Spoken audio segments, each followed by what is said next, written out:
Fala galera, beleza? Pessoal, vou dar uma dica pra vocês aqui importante.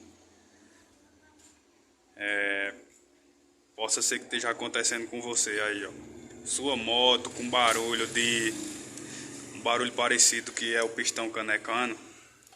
Ó, essa engrenagem aqui, ó, do balanceiro é responsável.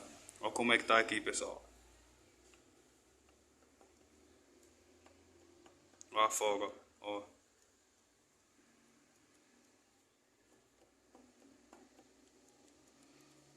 Moto aí quando bota força, fica com barulho como que tá canecando. Essa moto aqui, abrir aqui a partezinha de cima para fazer o reparo. A situação desse motor. Os parafusos daqui da mesa que segura os balancinhos tudo folgado, ó. Quando eu tirei nessa situação. Aqui desse outro lado faltando um parafuso. Beleza? Os anéis do pistão, ó, colado mesmo. Não dá nem pra ver, ó.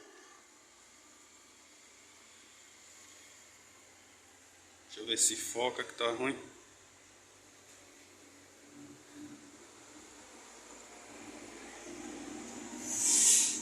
Hoje tá ruim de focar, viu? Mas vocês podem ver aí, ó. Beleza?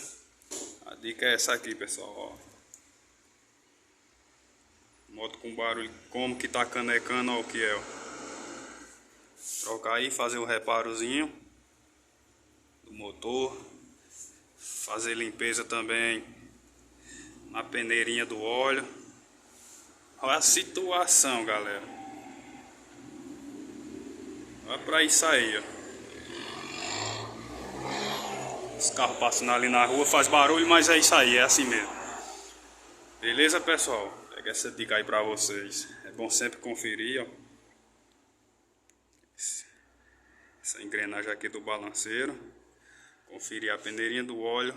Montou o motor. Conferir a subida de óleo, beleza? É nós, tamo junto.